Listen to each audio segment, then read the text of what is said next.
A hideous beige whale, god-awful American-looking sofa were the exact words of Richard Hammond about Joel. No, sorry, Joel's car. Right, this is... What the hell were you... Why take that hideous beige whale? It looks like one of those god-awful sofas that you see advertised, no offence America, but in America. Well, hello everyone and welcome back to the It's Joel channel. And well, I'm going to cut straight to the chase. As you've seen from the title of the video, it's only bad news for the Jaguar today. If you don't already know of Joel, as you might be able to tell already, that his taste in cars is, let's say, a little different, and the reason to owning this early V8 S-Type Jaguar. So go and check out his channel, It's Joel.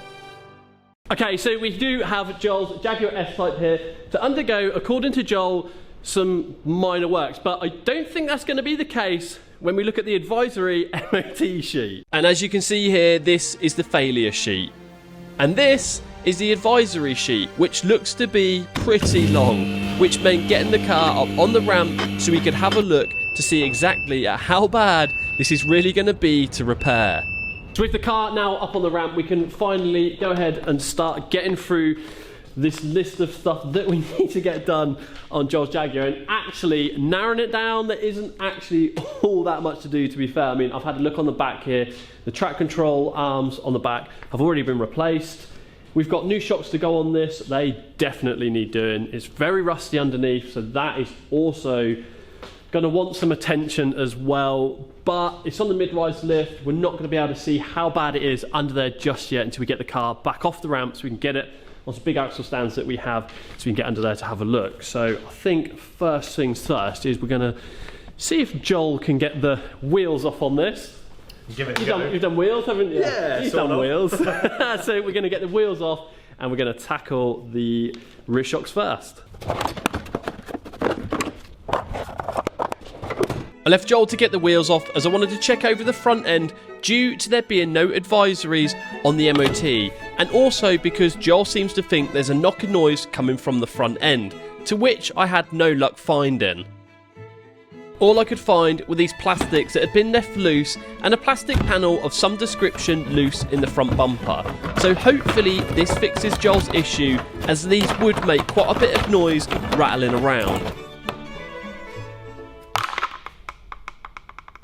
And moving on to the rear, didn't actually realise that Joel had already had a load of work done on this. He's already had his track rod control arms replaced. We did buy new ones, so we're going to have to send these back. So, I mean, it's something less that we don't have to do, but unfortunately we've bought them, so they're going to have to go back. And I think now we're just going to get these shocks replaced because these are really rusty. I mean, look at how bad these are.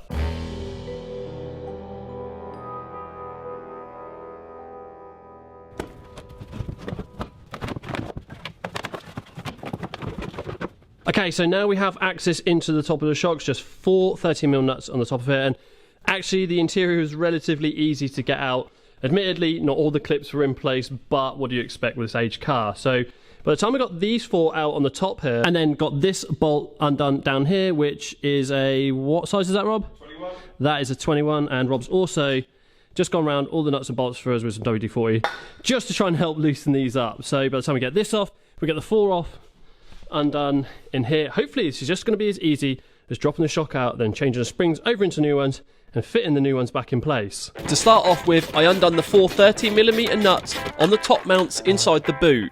I then loosened off the bolt in the bottom of the shock, which threads into the lower arm. And then I took the pressure out of the shock by using a piece of wood and a jack, which allowed me to easily remove the bolt. And to be honest, there wasn't really much spring back in the shock either. Literally nothing. I then found out to remove the shock I had to undo the track rod control arm. And once I'd moved the track rod control arm out of the way, it allowed me to remove the shock. One rusty Jaguar S-Type shock, and that bush has definitely seen better days, which is the exact reason of why these want replacing. So Joel actually done a side, I've done a side as well, and all we have to do now is to get the springs and the top mounts transferred over onto these shocks, and by doing that we're actually got to use these spring clamps because we do not want these springs hitting us in the face at God knows what mile an hour. So we're going to get these on and get these transferred over. Do not do this without using spring clamps. You must make sure the spring is under no tension whatsoever before undoing the nut on the top mount, as I am here. And once you've got the nut undone, you can literally just pull the top mount off. Although I'm probably making this look a little awkward.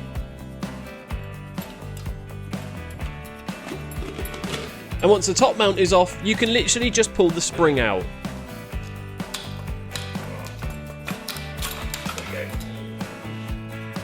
And this can definitely all be a little bit fiddly, and I definitely chose the harder side to do. And to rebuild the new shocks, all you have to do is what I just done, but in reverse. What time is it? So we've got both shocks built up. I done one side, Joel done the other. I actually think he done his side slightly quicker than I did. Look at him. So, yeah, I mean, overall was really nice and easy to do. Slightly different than the factory ones, but these are just eBay parts. And we are actually going to be going over that in a bit on price and all the rest of it, because yeah, it seems that getting parts for these isn't actually all that easy. So we're going to get these back on now. We can finally get this back on the floor. I put the shock back in place and then jacked on the bottom of the shock, taking the load out of the spring, which allows me to get the bolt back through the bottom of the shock a lot easier. Which still needed some persuading. And then started to tighten up the bolt in the bottom of the shock, loosened off the jack, and then carried on tightening up the bolt until it was fully tight.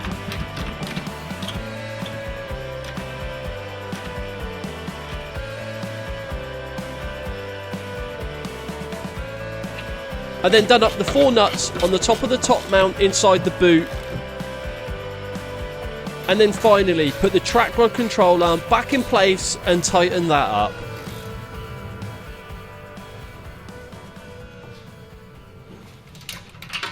Now, I don't really know why it's become so difficult to buy parts for these Jaguar S-Types, but it just seems that nowhere stocks anything for these anymore. And to be honest, I'm not really sure where that's going to leave a lot of you guys that own these S-Types in the near future with trying to keep these cars on the road, as Joel is now beginning to find out. But eBay and Google have definitely been our friends so far. And that's because on eBay, we managed to get the rear shocks for £150 for the pair delivered.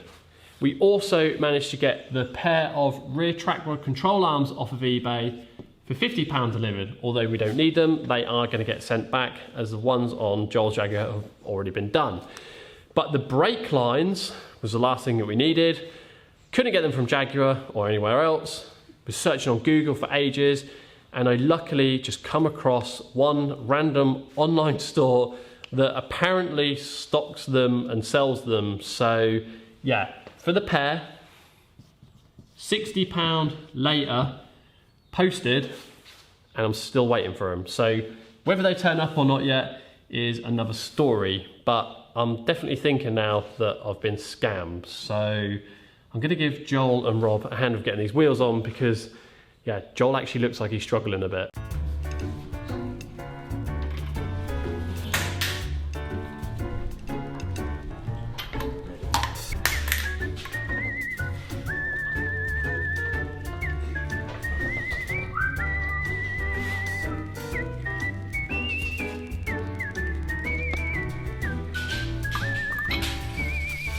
There we go.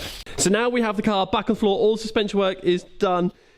We're now about to make a start on probably what is going to be the hardest bit, and that is sorting out all the rust on this, and that is even if we can do it, because it does look pretty bad under there. But to start off with, I think I just need to get these plastic seal covers off so we can have a look at actually how bad this really is.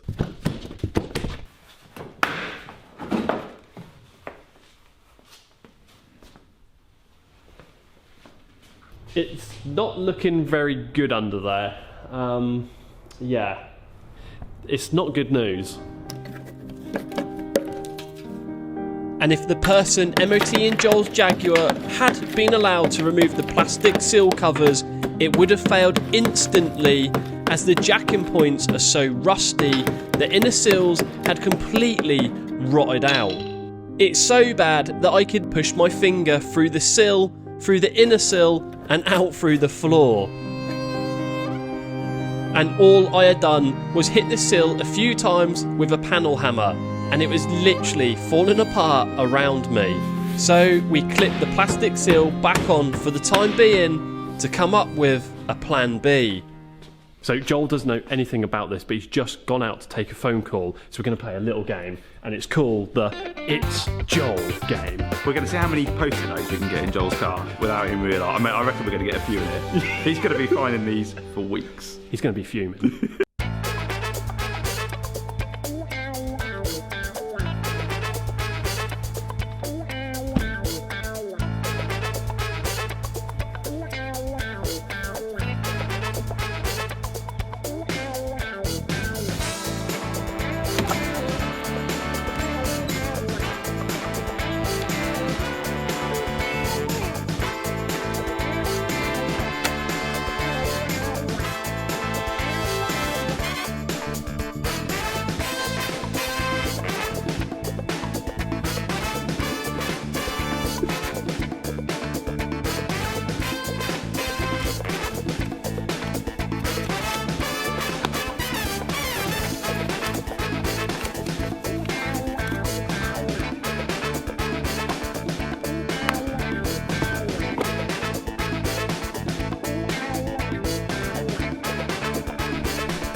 So it's a behind-the-scenes footage of It's Joel's Jaguar.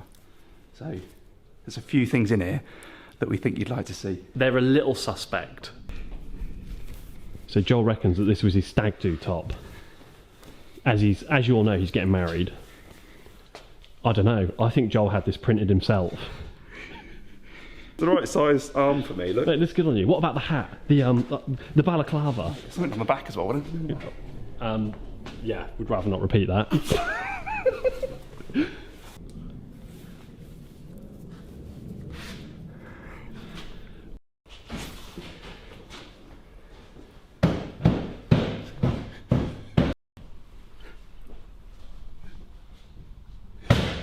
So unfortunately not everything goes to plan. I mean, we haven't been able to do the rust on the sills just because of how bad they are, and the brake hoses never turned up in the post. So I mean, all in all, Joel drove a really long way to come out here to have 2 rear shocks changed, and even the rear track rod control arms were done as well. So we just thought, whilst the car is up on the ramp, the least we could do with Joel is to change out the oil filter and oil, which Joel has actually kindly opted to do himself. So yeah, let's see how he gets on with this.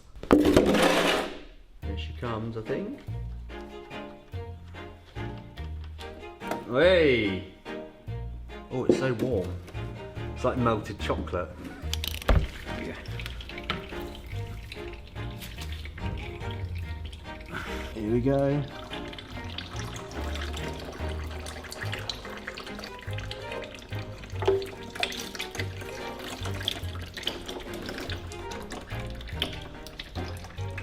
I wonder if there's a date on this thing. Okay, so I'm going to put the bung back in here, presumably, where it came out. I've gone too much.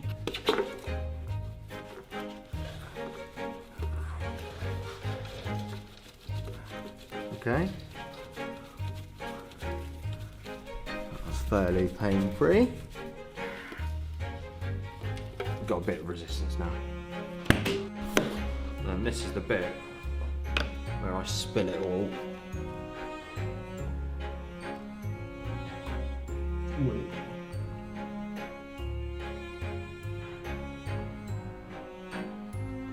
Alright. Now go for the dipstick, and oh, there's oil in there, so that's a good thing.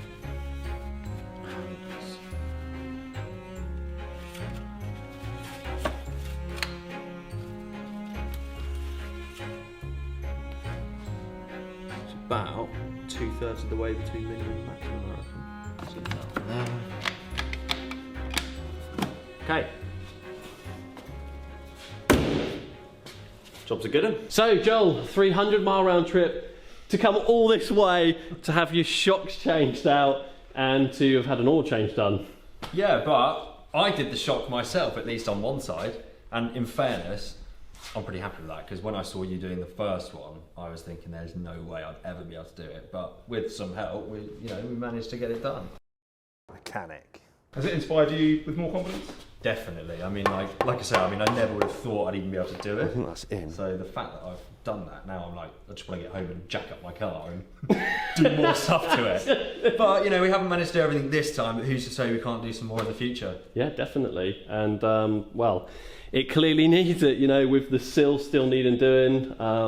Yeah, I think there's a chat there to be had. So, I hope you've enjoyed this video, guys. Thanks for watching. Remember to keep hitting that like button, hit that subscribe button, and I'll see you guys in the next one. So Joel's gone. He knows where all the post-it notes are now. Man, I'm not sure that was a good idea. No? Well, with a balaclava and then black gloves. What if he's the murderer?